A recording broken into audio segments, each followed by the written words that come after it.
البيوت العراقيه دائما اكو عركه على هذا الموضوع، صح لو لا؟ اي الجدر، مو بس جدر الدولمه، ممكن جدر البرياني هم يعني دائما. طيبه والله. مرحبا خاتون. مرحبا حمودي. ما احكي. اوكي. اوكي. مرحبا خاتون. اهلا وسهلا حمودي، اليوم راح اخليك تذوق اطيب دولمه بغداديه باربيل. وصلنا الميزه. ما يخالف ما يخالف. بسم الله. هاي الدولمه اللي يدور شوفوا. دولمه البغداديه، هاي الدولمه البغداديه. واهم شيء لازم تكون لاجعه. هذا بالعراقي لاجعه. انا مجرب الدولمه الكرديه والدولمه المصلاويه، بس باقي الدولمه التركمانيه والبغداديه، فاليوم راح اجرب البغداديه والله كريم التركمانيه. البغداديه تكون دهينه يعني لازم. مرات ناس يسووها ناشفه، ناس يخلون هيك بيها مي، احنا نحب بيها تكون مي. ما شاء الله. كمل كمل. كمل والله. الضلوع طبعا انا لفيت دولمه جدر واحد حاطه كنت ضلوع، بس هنا تقصدت ما اخلي الضلوع لانه مو كل الناس مثلا عندها تشتري ضلوع، او نريد نقول انه مو كل الناس من تخلي الضلوع بالدولمه الا الدولمه يطلع طعمها طيب، ابدا مو هيك.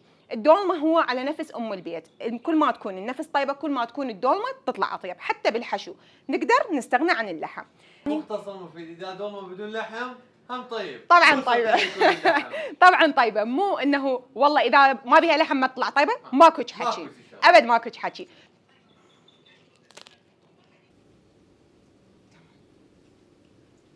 زين خبز، عندنا خبز هم يلا خبز عراقي. اي خبز يلا. عراقي.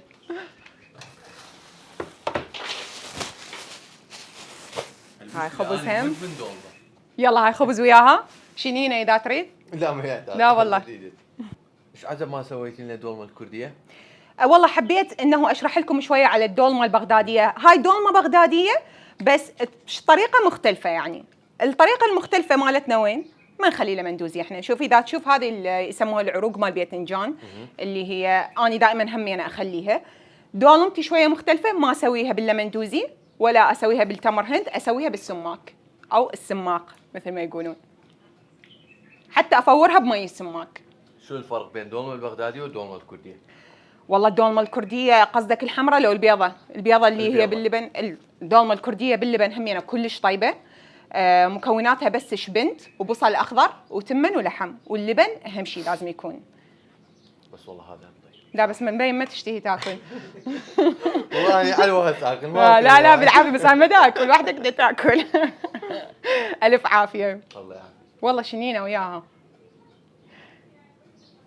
بتلاحظ انت تاكل انا دبوا علي. لا ما اكل انا، ما يخالف بعدين اكل. طبعا بصراحه الدولمه كلش طيبه. الف عافيه. وصدق عاشت ايدك. الف عافيه.